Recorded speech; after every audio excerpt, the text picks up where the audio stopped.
रामय Sumire रणवीरे फिरे और की गैल।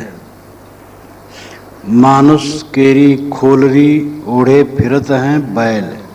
राम को तो सुमिरते हैं लेकिन रण भिरे लड़ाई झगड़े में राग द्वेष में लगे रहते हैं। फिरे और की गैल, ऐसे साधक भक्त और के गैल में घूमते हैं, दूसरे रास्ते में घूमते हैं, अपने रास्ते में नहीं रहते हैं। मानुष केरी खोलरी ओढ़े फिरत हैं बैल। तो ये समझ लो कि बैल मानुष की खाल ओढ़ करके घूम रहा है। यहाँ राम से अभिप्राय कोई हिंदुओं का राम, ऐसी बात नहीं है। राम का अर्थ ईश्वर। ईश्वर का तो स्मरण करते हैं, कहते हम ईश्वर के भक्त हैं, लेकिन लड़ाई झगड़ा राग द्वेष में लगे रहते हैं। ये देख सकते हो कि ईश्वर भक्त कहलाने वाले लोग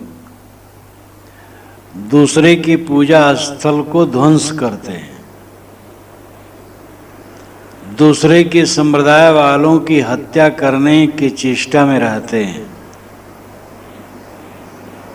राग द्वेष में जलते रहते हैं। अयोध्या में एक मंदिर की मूर्ति को ऐसा विदीर्ण कर दिया गया कि वो चूर चूर हो गई, और उसके महंत ने जब मुझे बुलाया तो कहा, साहब ये पास वालों की लीला है। सीआईडी विभाग काफ़ी सक्रिय हुआ, पता नहीं पीछे कुछ पता चला कि नहीं चला। उनका मंदिर बढ़िया बना था, मूर्ति बड़ी सुंदर थी, जनता वहाँ पूजा ज़्यादा चढ़ाती थी। जनता तो क्या है, चमक दमक देखे तो ज़्यादा पूजा चढ़ावे। और उनको ईर्ष्या हो गई और उन्होंने न मालूम क्या षड्यंत्र किया कि रात में मूर्ति टूट गई। आजकल वैज्ञानिक साधन बहुत हैं किसी चीज को ध्वंस करने के लिए। ईश्वर भक्त ही दूसरे ईश्वर भक्त की क्षति करते हैं, मूर्ति पूजक ही मूर्ति तोड़ते हैं। ईश्वर की उपासना के स्थल को तोड़ते हैं। मंदिर तोड़े गए, मस्जिदें तोड़ी जाएं अगर, या और कुछ हो, ये सब यही है।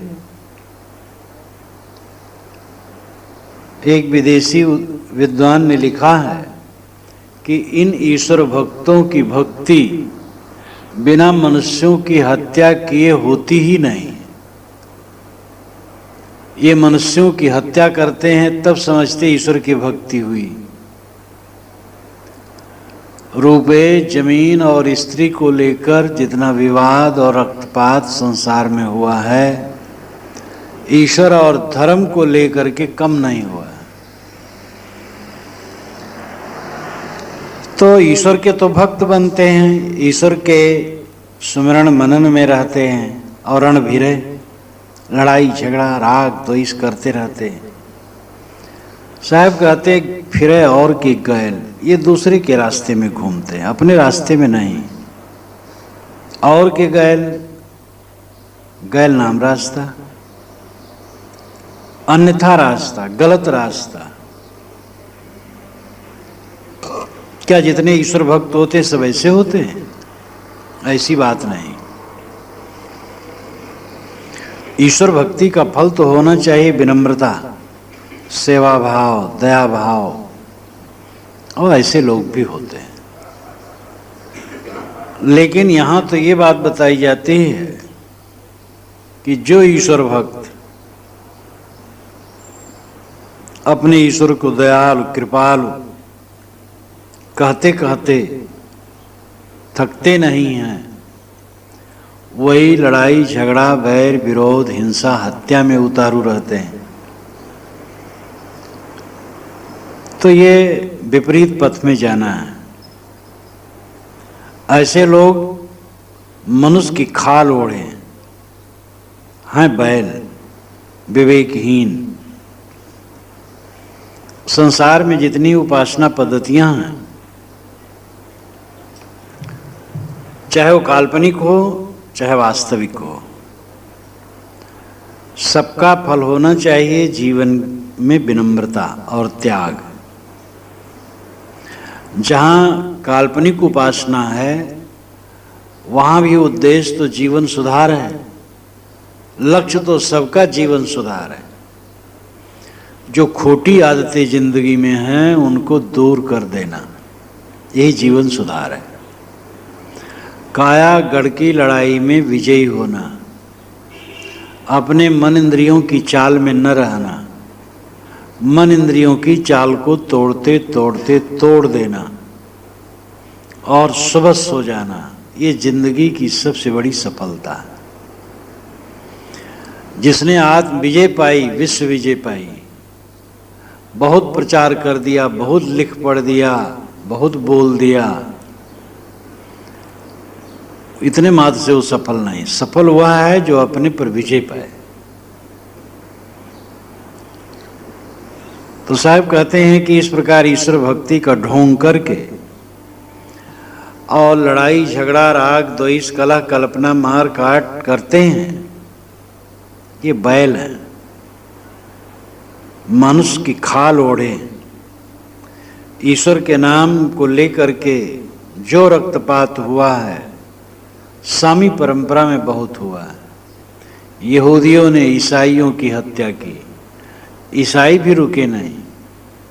ईसा ने तो कहा था तुम्हारे एक गाल में कोई थप्पड़ मारे दूसरा गाल भी उसके सामने कर दो, लेकिन इस उपदेश को ईसाई लेके रुके नहीं। उन्होंने तो यहाँ तक किया कि जो ईसा को ईश्वर पुत्र नहीं मानता है उनको पकड़ करके जेल में डाला, बारंबार कबुलवाया। जो कबूले कि हाँ हम ईसा को ईश्वर पुत्र मानते, उनको छोड़ दिए, और जो नहीं माने उनका सामूहिक दाह किया। जुलूस निकलता था ऐसे जेलियों को लेकर, और जेली लोग आगे, राजपुरुष पीछे, और शहर के बाहर विशाल चबूतरा होता था और लकड़ियों के खूंटे होते थे, लकड़ियों के यंत्र होते थे। वहाँ आदमी बांध दिए जाते थे। वहाँ भी एक बार पूछा जाता था, जो कह देते थे ईसा ईश्वर के पुत्र हैं उनको छोड़ दिया जाता था। जो ऐसा नहीं कहते थे, दृढ़ होते थे, उनको उस लकड़ी के कोल्हू में डाल के पेर दिया जाता था, खूंटे में बांध करके फूंक दिया जाता था। ये दुर्भाग्यपूर्ण। भारतीय परंपरा में धर्म को लेकर के ऐसी हिंसा हत्या नहीं हुई, कम हुई यहाँ भी है। यहाँ पर भी शैव और वैष्णव में कलह हुआ है, जैनियों और बौद्धों को सताया गया है। तो ईश्वर का नाम लेकर के मनुष्यों को या किसी प्राणी को पीड़ा देना कहाँ ईश्वर भक्ति है। खेत भला बीज भला, बोए मुट्ठी का फेर, काहे बिरवा रूखरा ये गुण खेते केर। खेत भला हो, दार खेत। दार खेत अवध क्षेत्र में कहते हैं उपजाऊ, जिसमें उर्वरा शक्ति है। तो खेत अच्छा हो। ऐसा भी खेत होता है कि जिसमें थोड़े परिश्रम से खूब अन्न होता है, और ऐसा भी खेत होता है बहुत परिश्रम करने के बाद भी थोड़ा होता है। खेत में उर्वरा शक्ति नहीं है, मिट्टी ऐसी। तो खेत अच्छा हो। और बीज वाला, बीज भी अच्छे हो। बीज के गुण, गन्ना होता है, एक गन्ना होता है खूब मोटा, पक्षी भी उसमें चोंच मार दे तो रस टपकने लगता है, इतना कोमल होता है, खूब रसदार। और एक होता है बांस की तरह, बहुत रस कम, बहुत कठोर। तो बीज आम के बीज हैं। अब एक आम है जिसमें गुठली बहुत, दल कम और खट्टा भी। एक आम है जिसमें दल ज़्यादा, गूदा ज़्यादा और मिठास बहुत। तो खेत भी अच्छा हो, बीज भी अच्छा हो, बोए मुट्ठी का फेर। लेकिन जब बोया जाता है तो मुट्ठी का फेर होता है। खेत अच्छा है और बीज अच्छा है, बोने वाला अनाड़ी है तो उसने पहटवाई कर दिया, बोते बोते बीच में छोड़ दिया, एक हाथ 1 फीट छूट गया, या ऐसा बो दिया वहाँ जोड़ दिया तो वहाँ बीज दुगना पड़ गए। दुगना पड़ने से वहाँ पौधे बहुत पतले पतले हो जाएंगे और फसल बहुत कम होगी। पाटवाए पड़ गया, दूर हो गया तो वहाँ कुछ होगा ही नहीं। तो बोने का भी तरीका अच्छा होना चाहिए। खेत अच्छा हो, बीज अच्छे हो और बोने वाला किसान गुणज्ञ हो, समझदार हो। खेत भला, बीज भला, बोए मुट्ठी का फेर। अच्छे खेत और बीज के होने पर भी बोने वाले की विशेषता है। बोने वाला ठीक न जाने तो फसल अच्छी नहीं हो सकती। और 13 कार्तिक 3 आषाढ़ है। ये कहावत है कि 13 दिन में कार्तिक में सब बुआई कर लो और 3 दिन में आषाढ़ में कर लो। विज्ञान ने अब तो मापदंड बदल दिया। सावन सावा अगहन जवाब, जितने बोए उतने भावा। सावन में धान समा बो और अगहन में जो वो जितना बोग उतने होगा। अब तो पूस में गेहूं बोते हैं और खूब गेहूं काटते हैं। तो विज्ञान के साधन आ जाने से परिवर्तन बहुत हुआ है। फिर भी ताव, खेत में ताव, खेती में ताव बड़ी चीज है। किसान जो माहिर किसान है बताते हैं कि जब किसान बोता है और बैल वहाँ हो तो बैल के ऊपर पीठ पर जो अन्न बीज पड़ेगा और जो सीधे जमीन में पड़ेगा, दोनों में फर्क पड़ जाए। सीधे जमीन में पड़ा और बैल की पीठ पर पड़ के उछल के पड़ा तो पिछड़ जाएगा। और ये काल्पनिक नहीं है। इतना तो मैंने भी अनुभव किया है कि जिस तरफ से बोया गया, शुरू किया गया दाहिने तरफ से बोना और बोते बोते बाएं तरफ गए, 15 मिनट, 10 मिनट, 20 मिनट लग, जैसा बड़ा खेत छोटा बड़ा हो, आधा घंटा भी लग सकता है। तो उस तरफ पीछे वाला जिधर बोया गया उधर फसल कमजोर थी और जहाँ शुरू किया गया था वहाँ फसल अच्छी थी। ताव ऐसा होता है। ताव आने पर काम हो तो हो, नहीं तो बेकार गया। तो बोए मुट्ठी का फेर। काहे बिरवा रूखरा, वृक्ष रुखरे क्यों हैं, दुर्बल क्यों हैं? ये गुण खेत है कि ये खेत का गुण है। खेत कमजोर है, उर्वरा शक्ति नहीं, खाद नहीं डाली गई, पानी समय से नहीं दिया गया, ब्यासी नहीं की गई, निदाई नहीं की गई, जो उपयुक्त प्रयोग है वो नहीं किया गया, यह खेत स्वाभाविक कमजोर है। खेत है जिज्ञासा का हृदय और बीज है ज्ञान। बोए मुट्ठी का फेर है गुरु की उपदेश देने की शैली का अंतर। शिष्य का हृदय पवित्र हो और सुपात्र हो। शिष्य की सुपात्रता है पूर्ण समर्पण। शिष्य सच्चा वही है जो पूर्ण समर्पित है। अब समर्पित होना तो सरल है, लेकिन समर्पित जहां हो वो भी ठीक हो। गुरु की विशेषता है पूर्ण निष्कामता। अपनी दशा में रहता है वो गुरु है। इंद्रिय और मन पर पूर्ण विजयी, अपने स्वरूप भाव में स्थित, जो पूर्ण अपनी अवस्था में है वही गुरु। जीवन मुक्त को ही गुरु कहा जा सकता है। तो गुरु का बानक है निष्काम होना, शिष्य का बानक है समर्पित होना। तो शिष्य का हृदय खेत है। शिष्य का मतलब है जिस पर शासन किया जाए। शासन उसी पर किया जा सकता है जो अपने आप को संयत रखे। संयत न रखे तो शासन कैसे किया जाएगा? और शासन वह कर सकता है जो स्वयं शासित हो।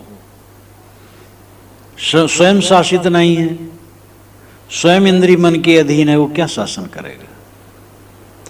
और उस पर शासन कैसे किया जा सकता है जो अपने को देना, मोटा मोटी जो दोष है उससे दूर रहे, सावधान रहे, तब उस पर शासन किया जा सकता है। तब जो उसके खोटे संस्कार हैं धीरे धीरे निकलेंगे।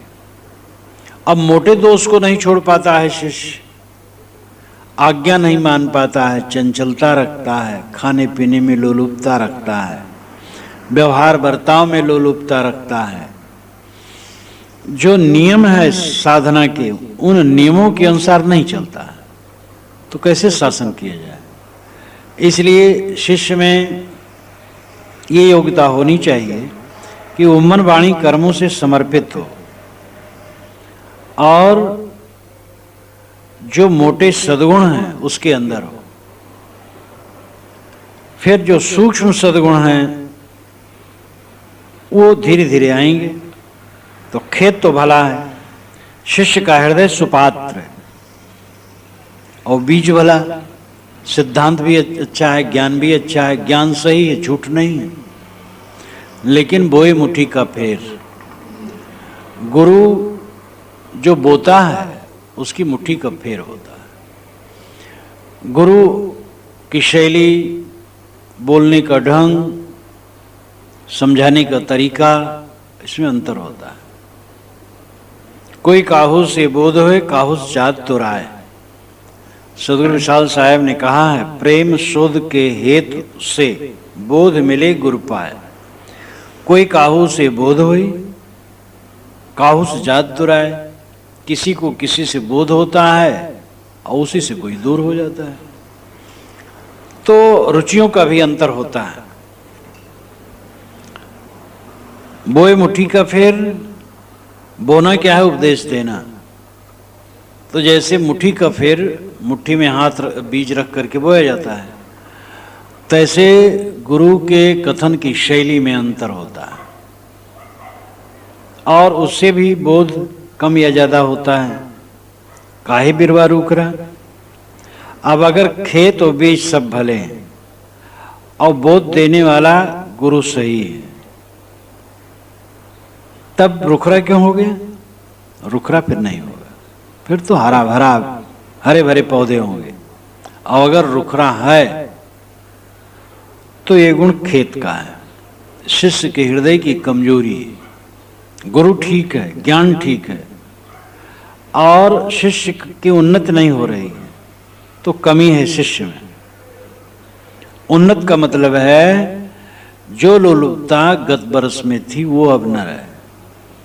काम का चिंतन जितना पहले था वैसा अब नहीं रहा, घट गया। क्रोध का उद्वेग, ईर्ष्या, अहंकार, खाने पीने की लोलुपता, पैसे की लोलुपता और किसी चीज की लोलुपता जो थी वो घट गई। और इस प्रकार धीरे धीरे वो घटती जा रही है। अगले साल और, अगले साल और, यहाँ तक महीने 2 महीने में अंतर, सप्ताह 2 सप्ताह में अंतर। जो जितना तेज चलेगा उतना जल्दी पहुंचेगा। सबके अंदर में खोटे संस्कार हैं, कोई बचा नहीं है। और जो अपने खोटे संस्कार को छीण करते करते छीण करता चला जाए वही साधक है। और ऐसा दिन आता है कि सारे खोटे संस्कार छीण हो जाते हैं। यही जीवन मुक्ति है। मन निर्मल, सदा निर्मल, कोई काम वासना का चिंतन नहीं, चिंतन ही नहीं तो क्रिया कोई प्रसंग ही नहीं। मन निर्मल, ऐसी अवस्था ये अंतिम स्टेज है।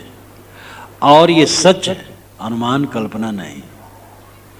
कोई साधक इस मंजिल पर पहुंच करके ही जीवन मुक्त होगा। जीवन मुक्ति ही जीवन का फल है। और इस अवस्था में साधक हरदम बोरिया बिस्तर बांध के बैठा रहता है, मौत जब आए चलने को तैयार। और बारंबार उसके मन में होता है अभी मौत आए, अभी मौत आए, तैयार हूं, पूरा तैयार हूं। ये सारे दुखों का अंत और ये जो कुछ दिखाई देता है काएं काएं भाएं भाएं अनंत काल के लिए समाप्त, क्या यहां रखा है? तो इस मंजिल तक पहुंचने के लिए निरंतर सावधान और खूब तेजी से चलो। व्यापारी वो सफल होता है जो अपना हिसाब किताब ठीक रखता है। साधक वो सफल होता है जो अपना हिसाब रखे। हिसाबे नहीं, 4 महीने पहले जितनी कमजोरी थी वही कमजोरी आज है। कोई हिसाब किताब नहीं, कोई सोचना नहीं। जितने लोलुप गत वर्ष में थे उतने लोलुप अभी भी हैं। तो क्या उन्नति हुई, क्या साधना हुई? निरंतर आसक्ति क्षीण होती जाए, ये साधक की विशेषता है। काहे बिरवा रूख रहा, गुरु सच है, ज्ञान सच है, फिर भी साधक में उन्नति नहीं है तो साधक का दोष है। उसे अपने दोष को समाप्त करना चाहिए। गुर सीढ़ी ते उतरे शब्द विमुखा होए, ताको काल घसीटी है राख सके नहीं कोई। जो ऊपर जा रहा हो सीढ़ी पर चढ़ा चढ़ा और कुछ सीढ़ियां चढ़ करके उतर रहा हो तो उसका दुर्भाग्य। चढ़ना चाहिए और पहुंचना चाहिए छत पर। कितने साधक हैं, बड़े उत्साह में आते हैं, चढ़ते हैं कुछ, बस उतर जाते हैं। गुर सीढ़ी से उतरना क्या है? कोई मकान उकान की सीढ़ी वो नहीं है। बोध वैराग भक्ति से विमुख होना, गुर सीढ़ी से उतरना है। जब आदमी में सांसारिकता जगने लगती है तो अश्रद्धा का प्रदर्शन शुरू हो जाता है। ये साधकों को देखा मैंने 40-45 वर्षों के दरमियान में कि जिनके मन में परिवार ऐसे साधक आए जो एकदम बिल्कुल समर्पित जैसे लगे, खूब तत्पर, उत्साह, लेकिन विवेक गहरा नहीं था। थोड़े दिन में ठंडे हुए तो अंदर अंदर उनके होने लगा कि अरे ये तो अच्छा है संसारे में। तो सांसारिकता की वासना उनके अंदर में जगी, तब वे अश्रद्धा शुरू कर दिए। नियमों में अश्रद्धा, नियमों का उल्लंघन करना, बात न मानना, काट देना, बहस करना, ये सब शुरू कर दिए। और ऐसा करते करते जहां ये शुरू हुआ साधक में, समझ लो गिरने वाला है। जहां सब सच है और वहां पर अगर कुतर्क कर रहा है तो गिर रहा है। जहां सच नहीं है साधक वहां भी कुतर्क नहीं करता है, वहां से सावधान हो जाता है बस। ऐसा भी जीवन में पड़ता है, ऐसे भी गुरु मिलते हैं जो ठीक ठाक नहीं होते, तो जो उनसे गुण मिला वो ले लिया जाता है और सावधान हो जाता है साधक। क्योंकि लक्ष्य तो कल्याण है। लक्ष्य ये नहीं किसी व्यक्ति गुरु में चिपक जाना, लक्ष्य कल्याण। तो जहां जो मिला वो ले लिया, लेकिन उसकी आलोचना में नहीं पड़ता, सावधान हो जाता है। और अगर गुरु ठीक है, बोध ठीक है, सब ठीक है और शिष्य आलोचना में पड़ गया, नियमों का उल्लंघन करना शुरू कर दिया, तो उसको गिरना है। गुर सीढ़ी ते उतरे शब्द विमुखा हो। साहब कहते उस शब्द से विमुख होता है। शब्द नाम निर्णय वचन, निर्णय वचनों का वादर नहीं करता है। ताको काल घसीटी है राख सके नहीं को। साहब कहते उसको काल घसीटेगा, कोई रख नहीं पाएगा। काल नाम कल्पना, अज्ञान, काम वासना, मोह माया, दुनिया का विकार उसको घसीटेगा, कोई रख नहीं सकता है।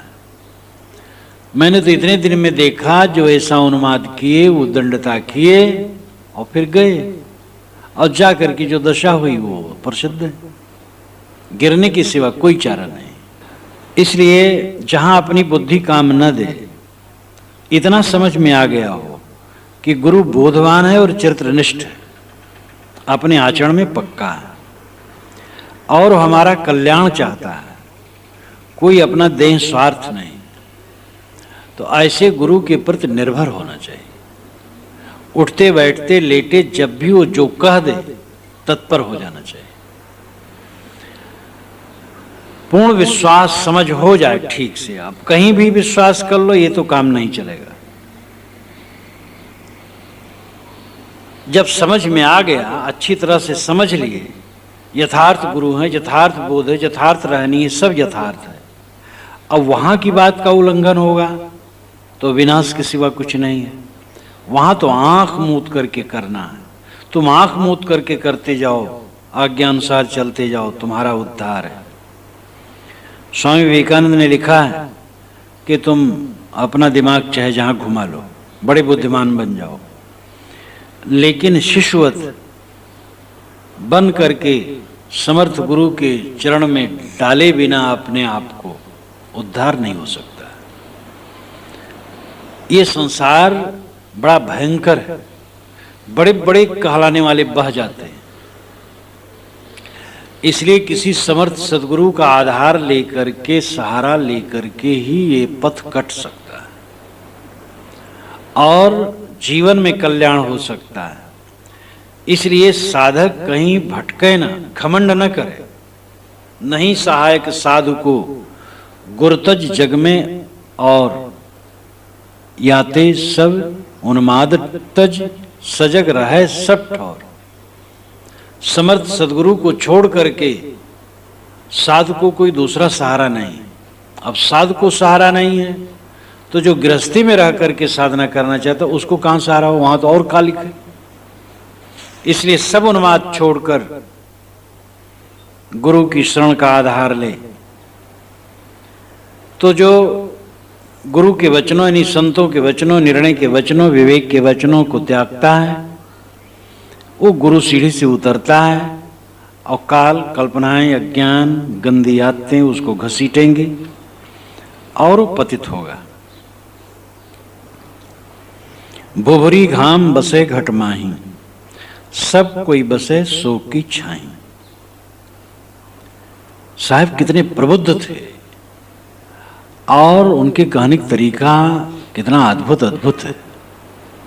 भुभुरी घाम बसे घट माही, शरीर के अंदर में भुभुरी घाम बसता, घट के अंदर भी कहीं घाम बसता। धूप किसी के शरीर के अंदर में धूप होगी, धूप तो बाहर होती है।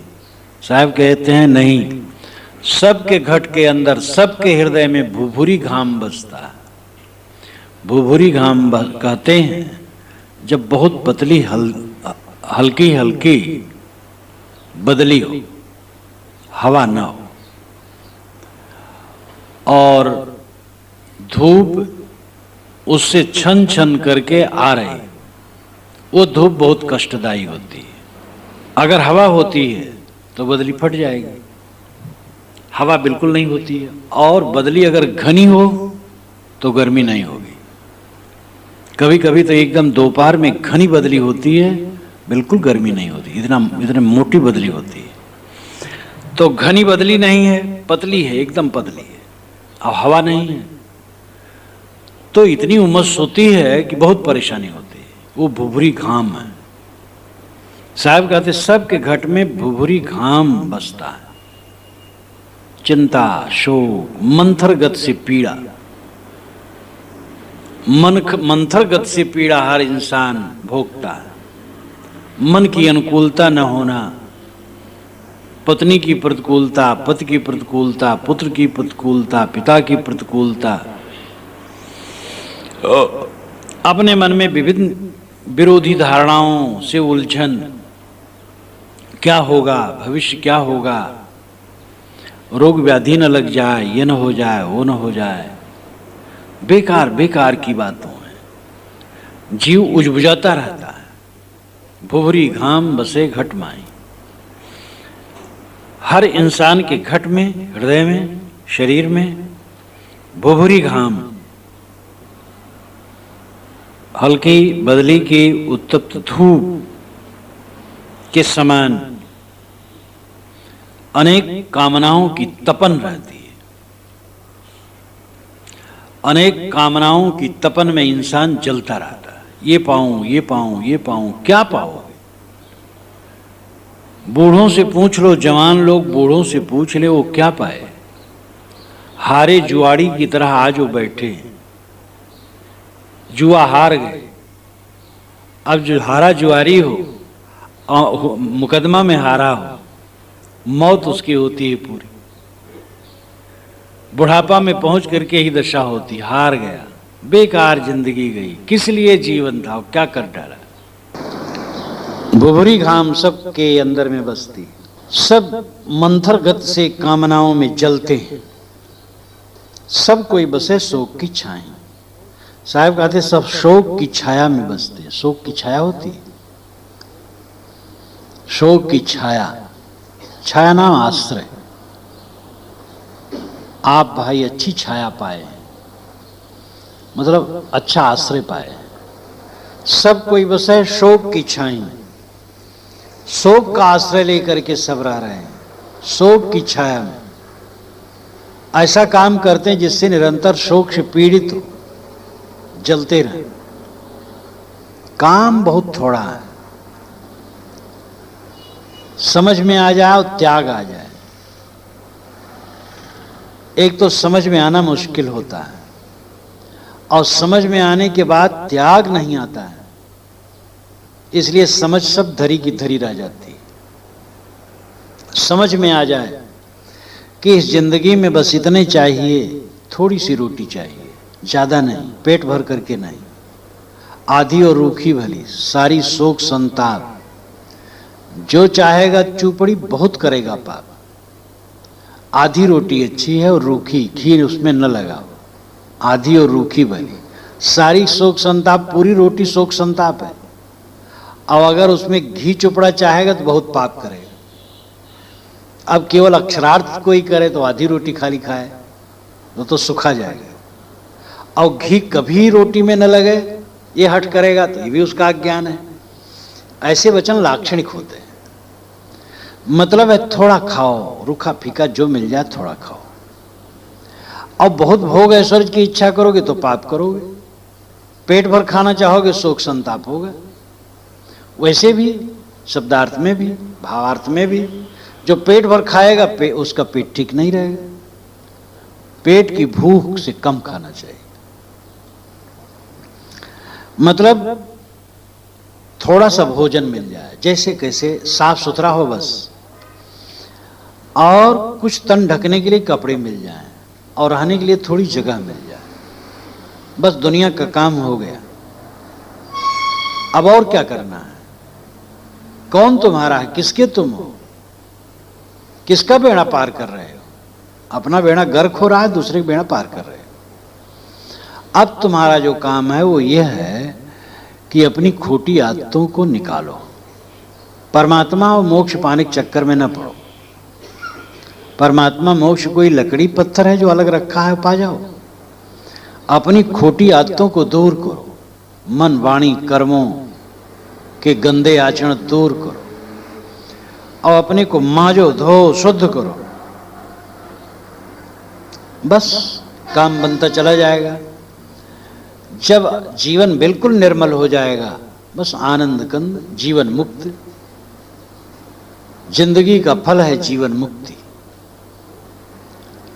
भूल दशा में जो करते आए हो उसके उल्टा करो।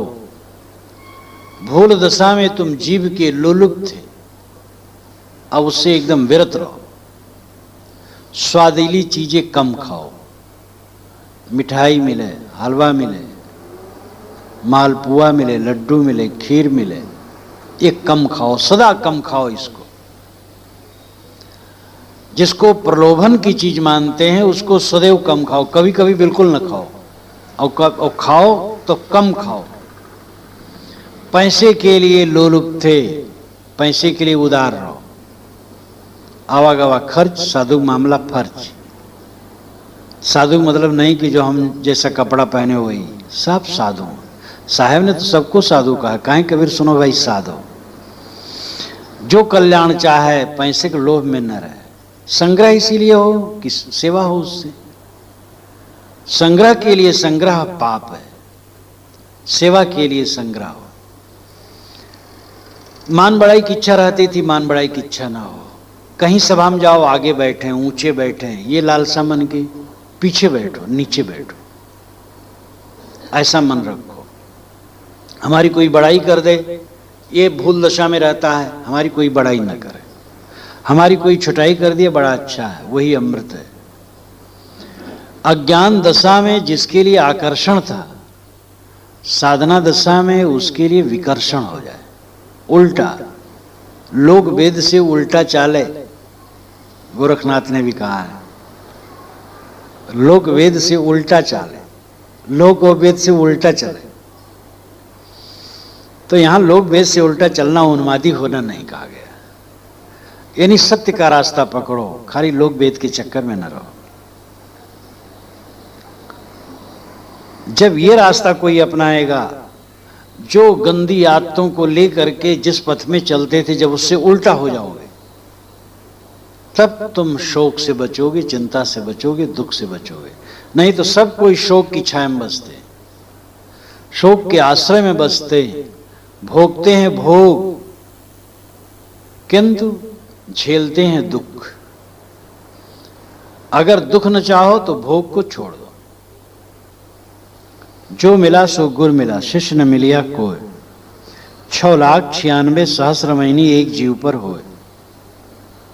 साहब कहते जो मिलता गुरु मिलता है, शिष्य कोई नहीं मिलता।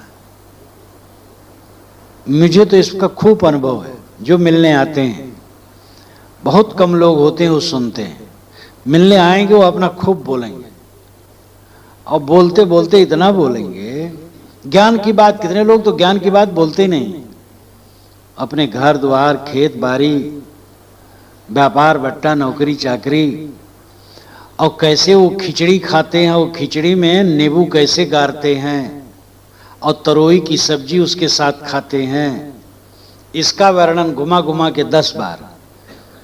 और जो ऐसी सी बात करने वाले होते हैं, आधा घंटा बोलते रहेंगे, मैं सुनता रहूंगा।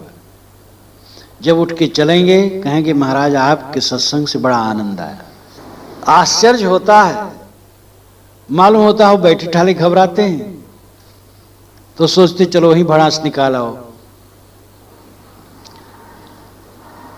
तो जो मिलता है वो गुरु मिलता है, उपदेश देने वाला मिलता है। शिष्य न मिलिया कोई, सुनने वाला कोई नहीं मिलता। शिष्य का मतलब है जिस पर शासन किया जा सके, शासन कराने वाला कोई नहीं मिलता है। उपदेश सुनने वाला, ग्रहण करने वाला कोई नहीं मिलता। तो क्या कबीर साहब को कोई नहीं मिला? कोई न मिलता तो ये परंपरा कैसे चलती? देश विदेश में करोड़ों लोग फैले हैं। इसका लाक्षणिक अर्थ है नहीं कम मिलते हैं, सुनने वाले कम मिलते हैं, सुनाने वाले ज्यादा मिलते हैं। 6,96,000 महीने एक जीव पर हो, लेकिन नाना मत के जो ग्रंथ हैं, पंथ हैं, विचार हैं, वो एक जीव पर ही होता है। 6,96,000 महीने,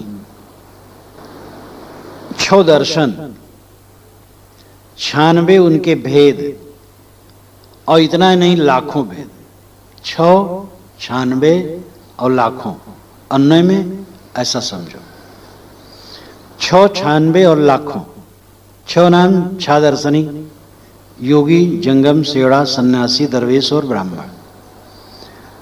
और 96 पाखंड भेद, 10 सन्यासी, 12 योगी, 14 दरवेश, 18 ब्राह्मण, 18 जंगम, 24 सेवड़ा,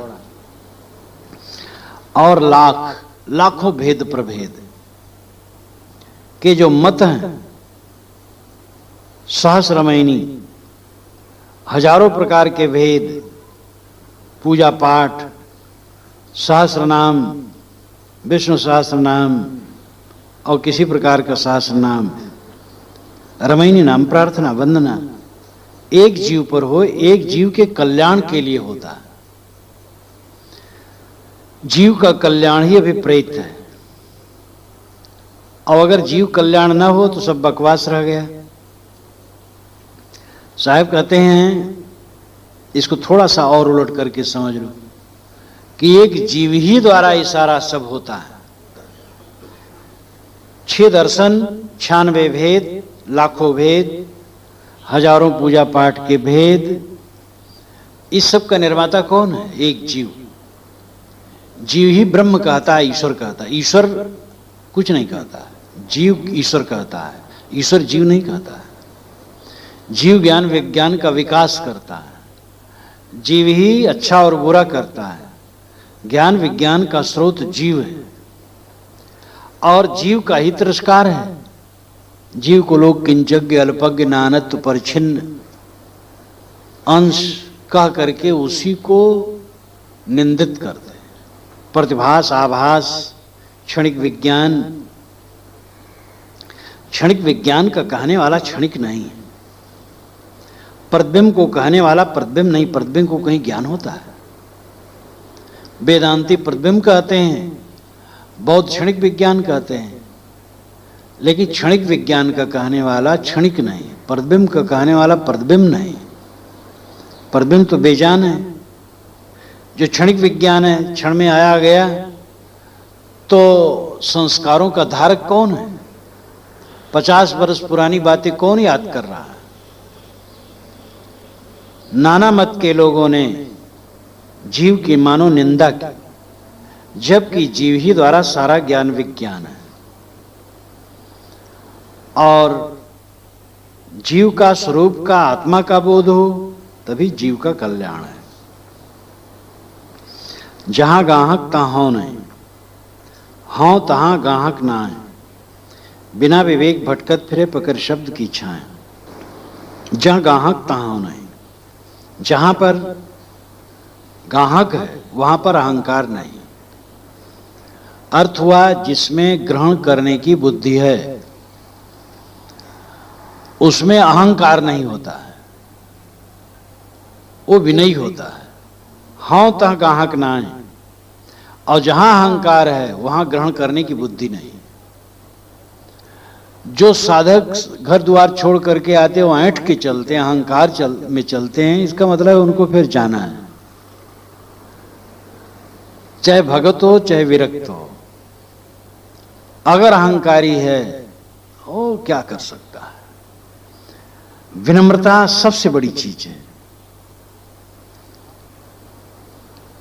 घाल तराजू तौलिए नवे सो भारी होए। जब तराजू में तौला जाता है, जिस तरफ झुक जाता है वो भारी कहलाता है। वृक्ष में फल जब लग जाते हैं तो वृक्ष की डालियां झुक जाती हैं। बिना झुके गायें जब पानी पीने जाती हैं तो झुकती हैं, तब पीती हैं। विनयी ही सत्य ग्रहण करता है। जहां गाहक तहां नहीं। जिसमें ग्रहण बुद्धि होगी अहंकार नहीं होगा। एक सज्जन ही आए, कहे हमें बताइए आत्मज्ञान। हम कहे आप तो आत्मज्ञानी दिखाई देते। कहे नहीं आप बताइए, सुनता हूं आप ज्ञानी। अब ये कोई बात हुई? मैंने कहा मैं तो बहुत साधारण आदमी हूं, किसी गुरु के पास जाइए, सेवा कीजिए साल खान। और वे स्वयं गुरु थे। सेवा कीजिए तो सुन करके तंतना गए। अब ये क्या सब लक्षण है? जो तुम पूर्ण हो कहीं जाने की जरूरत नहीं। तो अद्भुत अद्भुत लोग मिलते हैं। जहां ग्रहण करने की बुद्धि होती, विनम्रता होती, और जहां विनम्रता नहीं वहां ग्रहण करने की समझ नहीं। बिन विवेक भटकत फिरे पकड़ शब्द की छाएं। साहब कहते ऐसे लोग तो बिना विवेक के शब्दों की छाया पकड़ करके भटकते।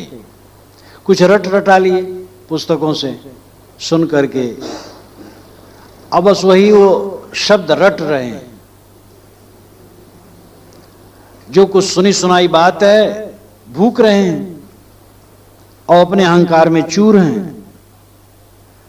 तो ये जानकारी काम नहीं करेगी। विनय भाव ग्रहण करने के लिए बुद्धि जब होगी, ज्ञान तो सब बहुत जानते हैं, ज्ञान जानना कोई बड़ी बात नहीं। ऐसी जगह तुम्हें अपना सर देना है जहां से तुम्हारा उद्धार हो। रानी संपन्न संत और गुरु की शरण में अपना सिर तुम्हें देना चाहिए। तुम अपने को मत समझो तुम कुशल हो, प्रवक्ता हो, गुणज्ञ हो, बुद्धिमान हो, ज्यादा उम्र वाले हो, तुम भटकोगे नहीं। ये सब अहंकार छोड़ दो। सारा अहंकार छोड़ करके विनय अवनत हो जाओ और शब्दों के चक्कर में न पड़ो। ये मन इंद्रियां पता नहीं कहां बहा करके फेंक देती हैं, इसलिए बहुत सावधान होने की जरूरत है। नग पसाण जग सकल है, पारख बिरला कोय। नगते उत्तम पारखी जग में बिरला हो। नग और पषाण सकल जगत में, नग पर्वत को भी कहते हैं और नग रत्न को भी कहते हैं। नग गा नाम जो गमन करे, ना जो नहीं न गमन करे वो नग पर्वत। हाथी को भी नग कहा जाता है, नाग कहा जाता है। तो नग पर्वत और नग रत्न, तो यहां रत्न है, पर्वत नहीं। नग पषाण जग सकल है, सारे संसार में पत्थर भी है, रत्न भी है। पारख बिरला कोई, बिरले कोई पारखी होते हैं। भावुक लोग देश, प्रांत, जाति, बिरादरी, संप्रदाय को लेके किसी छोटा किसी बुरा कहने की आदत बना लेते हैं। क्षेत्र, जिला, ये जिला अच्छा है वो जिला खराब है, ये प्रदेश अच्छा वो प्रदेश खराब है, ये जाति अच्छी वो जाति खराब है, ये संप्रदाय अच्छा वो संप्रदाय खराब है। ये महाछिछलापन है। दुनिया के समस्त संप्रदायों में अच्छाइयां हैं और जितनी जातियां काल्पनिक, जात तो केवल मानव है, लेकिन रूढ़ जातियां ब्राह्मण, क्षत्रिय, वैश्य, शूद्र, कुर्मी, कुंहार इत्यादि सब में अच्छे होते हैं और सब में गलत भी होते हैं। सारे देशों में, सारे प्रांतों में, सारे जिलों में, सारे क्षेत्रों में अच्छे और बुरे दोनों होते हैं। तुलनात्मक अध्ययन बहुत खतरनाक होता है। भावुक लोग, अविवेकी लोग, पक्षपाती लोग ऐसी ऐसी बात करने लगते हैं जो बिल्कुल वाहियात होती है। यह तो पक्षपाती, किसी क्षेत्र के पक्षपाती हैं और किसी से घृणा है, किसी जात के पक्षपाती हैं और किसी जात से घृणा है, या भावुक हैं, समझदारी नहीं रखते हैं। पक्षपाती तो नहीं है लेकिन भावुक। तुलनात्मक अध्ययन न करे, तुलना न करे कि यहां अच्छा वहां बुरा। तुलना वही करे जो बड़ा निष्पक्ष हो और सर्वद्रष्टा हो, सारी चीजों को समझता हो निष्पक्षता से, तब होगा। बहुज्ञता हो, उसमें खूब जानकारी हो, चित्त निष्पक्ष हो, कहीं ममता बैर न हो, वो तुलनात्मक अध्ययन करेगा तो बहुत कुछ ठीक रहेगा। तुलनात्मक अध्ययन बहुत खतरनाक है और निष्पक्षता उसके लिए अत्यंत आवश्यक है। रामचंद्र शुक्ल ने कबीर साहब और निर्गुणी संतों के पर जो कुछ कहा, निष्पक्षता न होने से वो सब बहुत ही गर्हित है। इतने बड़े विद्वान चिंतक हिंदी जगत में प्रसिद्ध, और कबीर और निर्गुणी धारा संतों के प्रति आचार्य रामचंद्र शुक्ल ने जो कुछ कहा है, थोड़ी मोड़ी बातें छोड़कर सब महावाहियात कहा है और रागत द्वेष बस जैसे कहा हो। महाछिछलापन उनका, निष्पक्षता न होने से। निष्पक्षता रखी जाए तो अनाड़ी आदमी भी सही कह सकता है, और बहुत बड़ा विद्वान हो, पक्षपाती हो तो भी बेकार है। तो नग पषाण जग सकल है, सारे संसार में पत्थर भी है, रत्न भी है, सब जगह अच्छे भी हैं, बुरे भी हैं। पारख बिरला को है, बिरला कोई इसका पारखी है कि वो नग देख ले, नहीं तो अपना मन जहां हो गया वहां पत्थर पत्थर देखेगा, नग नहीं देखेगा। जहां नग मान लिया नगे नग देखेगा, वहां पत्थर नहीं देखेगा। साहब कहते सब जगत में नग पत्थर हैं, हर जगह रत्न है और पत्थर हैं, हर जगह अच्छे हैं और बुरे हैं, संत और असंत हैं, दुष्ट हैं, और सज्जन है, पारखी बनो। नकते उत्तम पारखी जग में बिरला होए। नक से भी उत्तम पारखी होता है, वो जगत में बिरला होता है। इन्हीं अच्छाइयों को समझने वाला, नग अच्छाइयां, उसको समझने वाला बिरला होता है। पारखी उत्तम पारखी है। नग पाषाण चेतन जड़, लाक्षणिक अर्थ, लाक्षणिक अर्थ वो भी है, सदगुण दुर्गुण भी। नग चेतन है, पाषाण जड़ है, सब तरफ जड़ चेतन है। पारख बिरला को, इसका कोई बिरला पारखी है कि जड़ क्या है चेतन क्या है। नगते उत्तम पारखी, लेकिन सामान्य चेतनों में भी उत्तम पारखी। चेतन चेतन तो सब है, जानी तो सब में है। वह चेतन श्रेष्ठ है जो पारखी है, परखता है सारा सार। और साहब कहते जग में बिरला होए, ऐसे लोग जगत में बिरले होते हैं। ये साखी बहुत महत्वपूर्ण है। सपने सोया मानवा, खोल जो देखे नयन, जीव परा बहुलोट में ना कुछ लेन न देन। मनुष्य सोया है और सपना देख रहा है, और जीव परा बहुलूट में, वहां बहुलूट में पड़ा है। लूट हानि और लाभ दोनों के लिए प्रयुक्त है। कहा बहुत लूट में पड़े हो, कोई बहुत खुश है, एकदम चाहक रहा है, उछल रहा है, कूद रहा है। दूसरा कहता भैया कहा बहुत लूट में पड़े हो, इन्हें खूब आनंद उत्सव में पड़े हो, लूट रहे हो कुछ, तो ये खुशी के लिए है। और लूट गया, जो कुछ अपना था छिन गया। जीव परा बहु लूट में पड़ गया, सब इसका छिन गया। और इसको बहुत कुछ मिल गया, लूट में पड़ा, लूट पाया, सब पा गया। तो लूट का अर्थ दोनों तरफ चलता, हानि और लाभ दोनों के लिए। साहब कहते जीव परा बहु लूट में, सपने में बहुत लूट में पड़ा है, राजकाज धन दौलत खूब मिला, अथवा जो कुछ था वो सब खत्म हो गया। सपने में दोनों होता है। आदमी भीख भी मांगता है और राजा भी बनता है सपने में, झूठे तो है। साहब कहते ना कछु लेन न देन, खोल जो देखे नयन, ना कछु लेन न देन। सपने सोया मानवा, जीव परा बहु लूट में, खोल जो देखे नयन, ना कछु लेन न देन। ये इसका अन्य अर्थ है। सपने सोया मानवा, आदमी सोया और सपना देख रहा है, और जीव परा बहु लूट में, वहां बहु लूट में पड़ा, आनंद में पड़ा है, खुशी में पड़ा है। लेकिन खोल जो देखे नयन, नेत्र खोल करके देखा तो ना कुछ ले न देन, न लेना न देना। सपने में 10 लाख रुपया मिला, नींद खुली बिस्तर पर एक कौड़ी नहीं। ऐसा लाभ किस काम का? संसार की दशा यही है, यहां बहुत कुछ मिला और अंत में कुछ नहीं।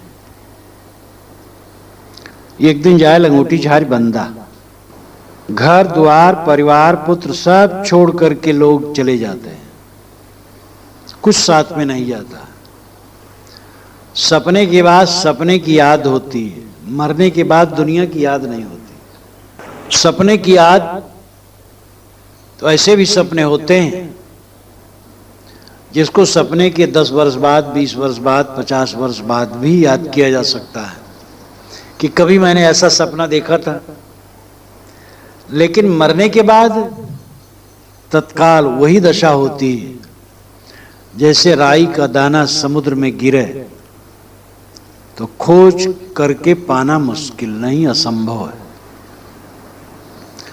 वैसे आंख ढपी, संसार गया, कितना कच्चा है। जिसको हम रात दिन जप रहे हैं मेरा है मेरा है मेरा है, कितना झूठा है। मेरा मेरा कहने वाले जमीन में कितने लोग पड़े सड़ रहे हैं।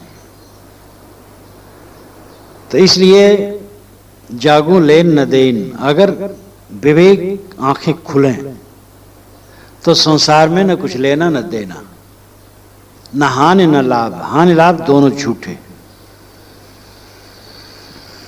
साधक को चाहिए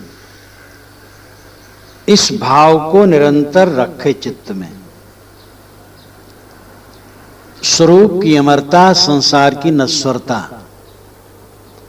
साधना के दो आधार बिंदु, इनमें से कोई आधार बिंदु लेकर के अपने चित्त को मार्जित करता रहे। हम शुद्ध चैतन्य ज्ञान स्वरूपम अजरहम अमरहम अखंडम मनोपम, अपने स्वरूप भाव में रहे अथवा संसार की नश्वरता निरंतर देखता रहे। शरीर क्षणिक है, धन क्षणिक है, परिवार क्षणिक है, सब कुछ क्षणिक है, क्षण क्षण बदलता है। सुबह का दृश्य कितना मनोरम होता है, शीतल मंद सुगंध वायु, मंथर मंथर गत से वायु, और सूरज की आभा उधर निकलती है, पूरा दृश्य शांत मधुरिम। लेकिन अब देखो अनसुहाता हो गया, दोपहर में एकदम अनसुहाता हो जाएगा, शाम के टाइम फिर सुहावना शुरू हो जाएगा।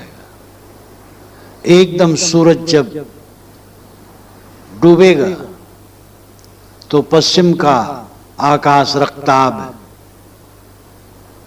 कितना सुंदर लगेगा और सब कुछ शीतल और बढ़िया लगेगा। लेकिन 2 घंटे के बाद काली चादर ओढ़ करके रात जब सोएगी कितना भयंकर लगता है। थोड़े ही घंटे में दृश्यों में कितना परिवर्तन होता है। अपना ही शरीर कभी हल्का और कभी भारू, वही घर द्वार, कभी प्रसन्नता से आदमी देखता, कभी एकदम उलझा उलझा लगता कहीं छोड़ छाड़ के भाग जाए। इस प्रकार जिनके पास बहुत प्रकार के भोग हैं उनको दिन छोटे लगते हैं, और जिनके पास भोग नहीं है, दरिद्रता है, परेशानी है, उनको दिन बड़े लगते हैं। बोधवान कहते हैं मैं तो ज्ञान के गिरशृंग में पर बैठा हूं, ना मुझे छोटे लगते हैं ना बड़े लगते हैं। मजदूरों से जब खेत में काम कराया जाता है तब मजदूरों को दिखाई देता है सूरज वहीं रुका है, खिसक ही नहीं रहा, और किसान को लगता है सूरज बहुत जल्दी जल्दी भागा जा रहा है, और सूरज की गति तो ऐसे है, पृथ्वी की गति तो ऐसे, सूरज तो ऐसे हो रहा है, चल रहा है। तो ये भावना धारणा, जिसका मन संसार में उलझा उसको विश्राम नहीं मिल सकता। विश्राम उसको मिलता है जिसका मन संसार से निकल जाता है, संसार का बोझा जिसके चित्त से उतर जाता है उसको विश्राम मिलता है।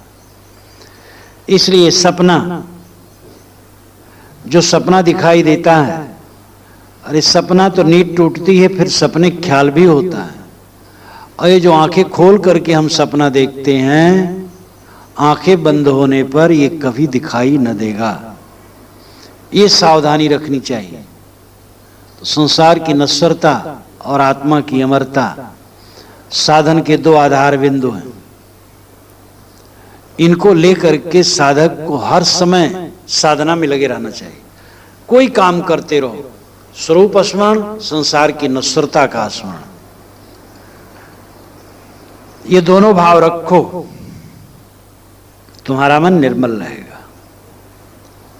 सपने सोया मानवा, खोल जो देखे नैन, जीव परा बहुलूट में ना कछ लेन न देन।